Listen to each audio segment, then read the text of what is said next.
حضرت سیدنا علی المرتضیٰ شیر خدا کرم اللہ وجہ الکریم آپ کہیں بیٹھے ہوئے تھے، آپ کے پاس ایک شخص آیا، کہنے لگا حضرت میں نے آپ کے بارے میں ایک نئی خبر سنی ہے، میں نے آپ کے بارے میں ایک نئی نیوز سنی ہے، کیا وہ ٹھیک خبر ہے؟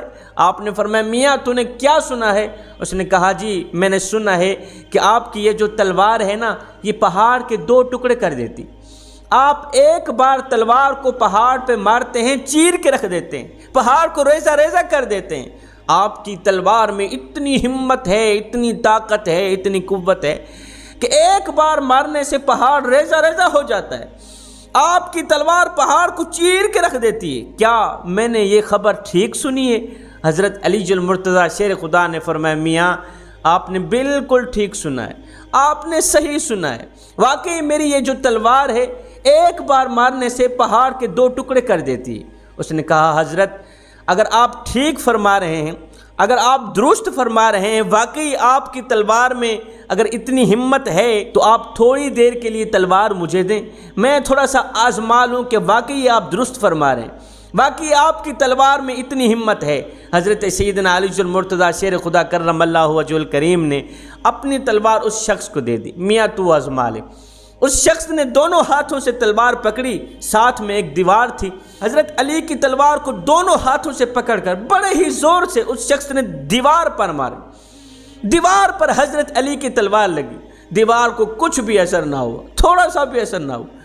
اس شخص نے پھر ماری، پھر وار کیا دیوار کے اوپر، پھر بھی اثر نہ ہوا۔ حضرت علی کو تک کر کہنے لگا یا علی ابھی تو آپ فرما رہے تھے کہ میری تلوار ایک بار پہاڑ کو لگتی ہے پہاڑ کے 2 ٹکڑے کر دیتی، پہاڑ کو ریزہ ریزہ کر دیتی، پہاڑ کے تختے اڑا دیتی ہے، یہ جو مٹی سے بنی دیوار ہے یہ پہاڑ سے کہیں زیادہ کمزور ہے، اور پہاڑ تو جہاں رہ گیا آپ کی تلوار تو دیوار کا کچھ نہیں بگاڑ سکی۔ ابھی تو آپ فرما رہے تھے میری تلوار میں اتنی طاقت ہے، اتنی قوت ہے، کہاں گئی وہ طاقت، کہاں گئی وہ قوت؟ آپ کی تلوار تو دیوار کا بھی کچھ نہیں بگاڑ سکی۔ یہ سن کر حضرت علی مسکرانے لگے، فرمایا میاں تلوار تیرے پاس ہے، ہاتھ میرے پاس ہے، میاں علی نے تمہیں اپنی تلوار دی ہے، اپنا ہاتھ نہیں دیا۔ علی کی تلوار کے ساتھ ساتھ علی کا ہاتھ کا ہونا بھی لازم ہے، اور میاں ذوالفقار تبھی ذوالفقار ہے جب وہ علی کے ہاتھ میں، علی کے ہاتھ سے نکل گئی پھر لوہے کا ایک ٹکڑا ہے، پھر اس میں کوئی طاقت نہیں، کوئی قوت نہیں۔ طاقت تب ہے، قوت تب ہے جب تلوار علی کے ہاتھ میں ہے، جب تلوار علی المرتضیٰ شیر خدا کے ہاتھ میں ہے۔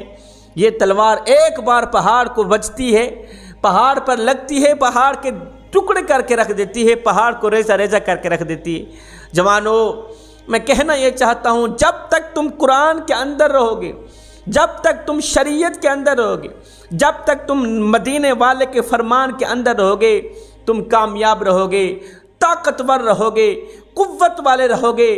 یاد رکھنا اگر تم قرآن سے نکل گئے، شریعت سے نکل گئے، مدینے والے کے فرمان سے نکل گئے، اللہ کی نظروں کے سامنے تم لوگ گر جاؤ گے، پھر اللہ تعالیٰ تمہیں رحمت کی نگاہ سے نہیں دیکھے گا، دنیا میں بھی ناکام رہو گے، آخرت میں بھی ناکام رہو گے۔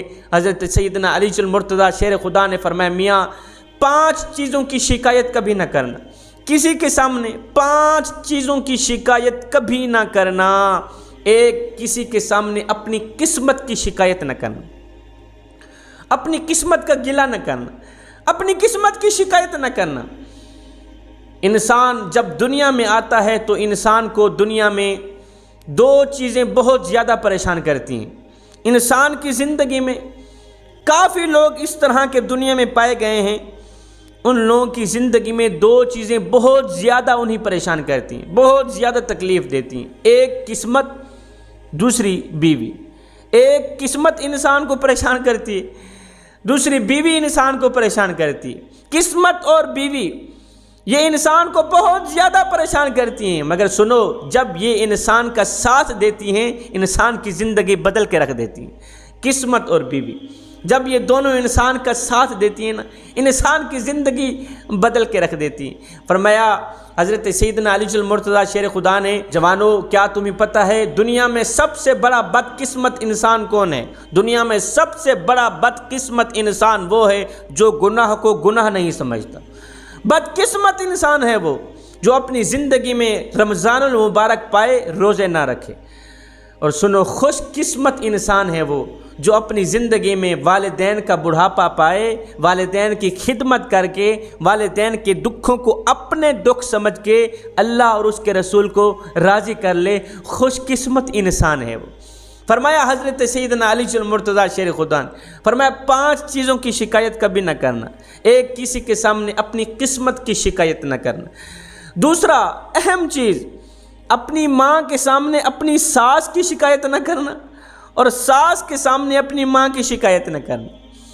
اہم چیز، ماں کے سامنے اپنی ساس کی شکایت نہ کرنا، ساس کے سامنے اپنی ماں کا گلہ نہ کرنا۔ اگر کرو گے تو یاد رکھنا تمہاری ماں اور تمہاری ساس دونوں ایک دوسرے کی نظروں سے گر جائیں گی، دونوں ایک دوسرے کی نظروں سے گر جائیں گی، ایک دوسرے کی عزت نہیں کر پائیں گی، ایک دوسرے کے دل میں محبت نہیں ڈال پائیں گی۔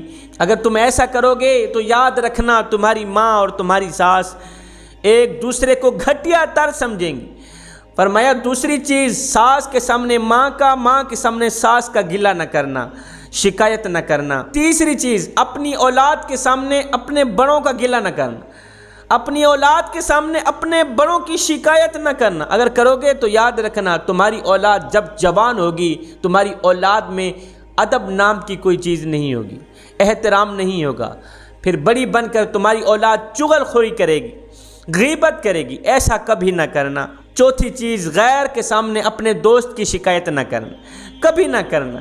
5ویں چیز، رخصت کرنے کے بعد اپنے مہمان کی شکایت نہ کرنا۔ خدا را جوان، رخصت کرنے کے بعد اپنے مہمان کی شکایت نہ کرنا، رخصت کرنے کے بعد اپنے مہمان کا گلہ نہ کرنا۔ یہ 5 چیزیں ایسی ہیں جن پر عمل کرنے کے بعد، پرہیز کرنے کے بعد انسان دنیا و آخرت میں کامیاب ہو جاتا ہے۔ جوانو، یہ زندگی کے لمحے تمہارے اور میرے لیے غنیمت ہیں۔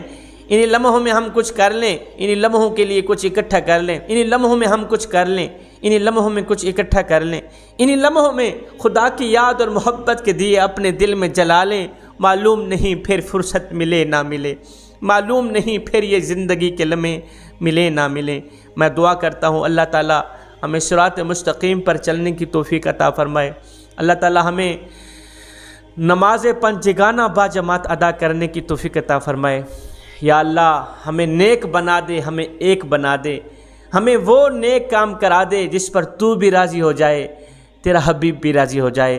آمین ثم آمین، وما علینا الا البلاغ المبین۔